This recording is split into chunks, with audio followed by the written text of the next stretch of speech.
Shalom, shalom mes bien-aimés, nous vous bénissons tous au nom de Jésus-Christ de l'éternité qui est descendu aujourd'hui avec les enseignements de l'éternité pouvant nous permettre à devenir des éternels et puis retourner à l'éternité. Aujourd'hui, nous allons parler l'époux sort de sa demeure et l'épouse sort aussi de sa chambre. Donc l'époux et l'épouse marchent ensemble et pour accomplir sa volonté à lui. Alors nous allons lire dans Joël chapitre 2 versets 16 et à 17. La Bible dit ceci: Assemblez les peuples, formez une sainte réunion, assemblez les vieillards, assemblez les enfants, même les nourrissons à la mamelle. Que l'époux sorte de sa demeure et l'épouse de sa chambre. Ici, ce sont des requêtes, ce sont des prédictions. C'était déjà prédit bien longtemps. Amos, si vous lisez à partir de l'Amos chapitre 7, l'Éternel ne fait rien sans avoir révélé son secret à ses serviteurs, les prophètes. Ici, l'Éternel avait déjà révélé son secret à son serviteur prophète Joël. C'était déjà prédit que l'Éternel devrait sortir de sa demeure, mais l'Éternel devrait être accompagné par son épouse. Et l'épouse dont on parle ici, c'est Christ. L'Éternel qui est l'époux, selon Ésaïe 54, verset 5, la Bible dit: car ton Créateur est ton époux, l'Éternel des armées est son nom. Et le Créateur, le meilleur époux ici, c'est lui aussi qui demeure le meilleur berger. L'Éternel qui est le meilleur berger selon Psaume 23, verset 1, l'Éternel est mon berger, je ne manquerai de rien. Je ne manquerai pas de révélations. L'Éternel sort, il vient de l'éternité.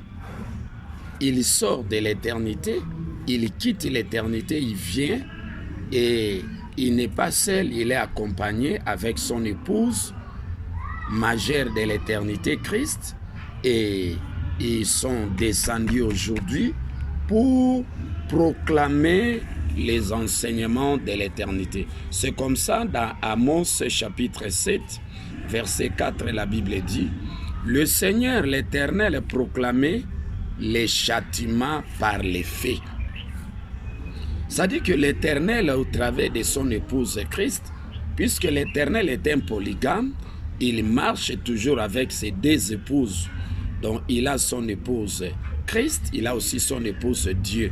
Mais ici, l'Éternel sort de sa demeure et puis Christ aussi, l'épouse de l'Éternel aussi sort de sa chambre avec les enseignements de l'éternité pouvant lui permettre de proclamer et puis faire de ses enfants les éternels et puis retourner à l'éternité.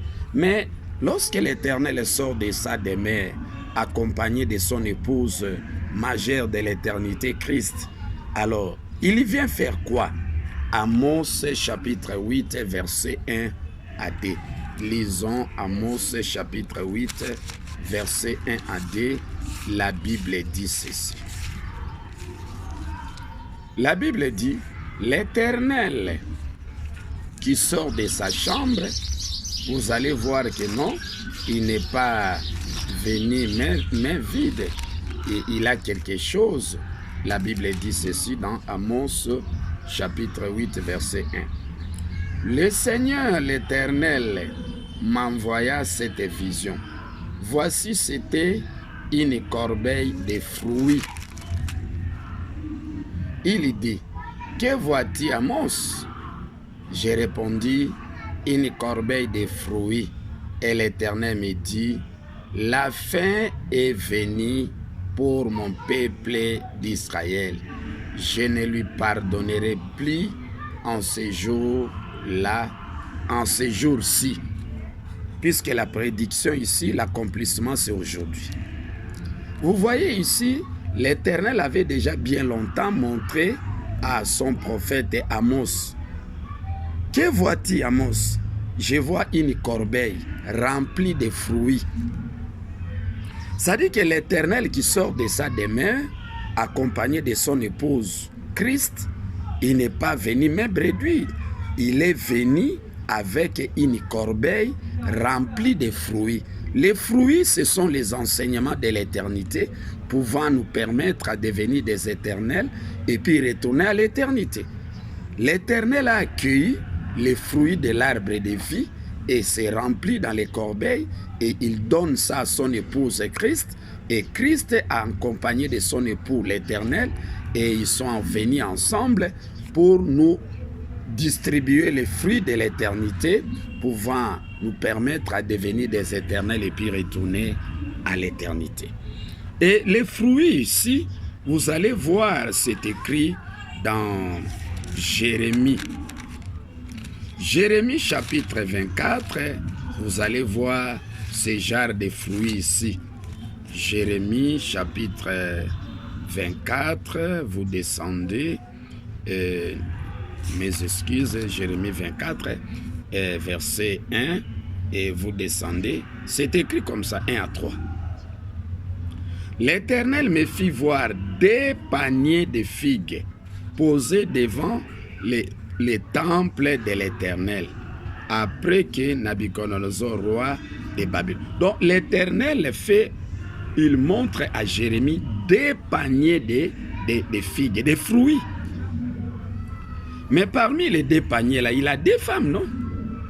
Chaque femme a sa panier à lui, détient sa panier à lui avec des fruits. Il y a Christ avec sa corbeille, Dieu aussi avec son corbeille aussi, rempli de fruits. Mais Jérémie ici, l'Éternel, a montré comment ces deux épouses qui détenaient des deux paniers ici avec des fruits, voilà ce que l'Éternel prédit ici. Verset 2. L'un des paniers contenait de très bonnes figues comme les figues de la première récolte, et l'autre panier de très mauvaises figues qu'on ne pouvait manger à cause de leur mauvaise qualité. L'Éternel me dit, que vois-tu, Jérémie? J'ai répondu, des figues, des bonnes figues sont très bonnes et des mauvaises sont très mauvaises. L'Éternel lui a dit, tu as bien fait. L'Éternel a deux épouses. Il a comme épouse Christ, il a comme épouse Dieu. Mais durant le règne de la première venue, l'Éternel a commencé son ministère au travers de son épouse de la jeunesse, c'était Christ. Il a achevé son ministère de la première venue au travers de son épouse majeure de la première venue, Dieu. Et en ce moment-là, Dieu était plus grand par rapport à Christ et Dieu était plus spirituel, meilleur enseignant par rapport à Christ. Et à l'éternité, ce n'est pas le cas, c'est le contraire. À l'éternité, l'Éternel a commencé son ministère au travers de son épouse de la jeunesse de l'éternité, Dieu, et il achève maintenant même là son enseignement de l'éternité au travers de son épouse majeure de l'éternité, Christ. Et chaque femme, chaque épouse détenait sa corbeille avec des fruits, panier avec des fruits. Christ aussi a sa panier avec des fruits. Les fruits, ce sont des enseignements que l'Éternel lui révèle. Et puis Dieu aussi a sa panier, sa corbeille avec des fruits. Ce sont des enseignements que l'Éternel aussi lui révèle. Mais à l'éternité ici, la corbeille de Dieu essuyée. Les fruits ici, ce sont de mauvaises qualités. Ce sont les enseignements mélangés. Il y a des mensonges dans l'enseignement de l'éternité que Dieu a introduit. Il y a les mensonges. Il a mélangé son enseignement. C'est comme ça que l'Éternel, au travers de Christ, il est venu avec corbeille avec des figues bonnes, très bonnes, pour corriger l'enseignement de l'autre panier là qui était essuyé. L'enseignement que Dieu a introduit à l'éternité, cet enseignement essuyé, mélangé, il y a des mensonges. Il a prétendu dire que non, il demeure l'unique fils de l'Éternel. Ça n'existe pas. L'Éternel a des fils. Luc 15, 11. Les plus âgés, les plus jeunes. L'Éternel a des épouses. Et il a comme épouse Christ, il a comme épouse Dieu. Et vous allez voir comment l'Éternel marche. Il marche toujours ensemble avec ses deux épouses. Et vous allez voir et comment l'Éternel marche avec ses deux épouses. Alors, nous allons continuer avec ces enseignements de l'éternité, mais nous vous invitons à amasser ces enseignements de l'éternité pouvant vous permettre à devenir des éternels et retourner à l'éternité. Si vous négligez les enseignements de l'éternité que l'Éternel vous enseigne maintenant même là, au travers de son épouse Christ qui est là présent devant vous, sachez-le mes bien-aimés, la porte de l'éternité est fermée pour vous. Que l'Éternel vous bénisse, nous allons continuer.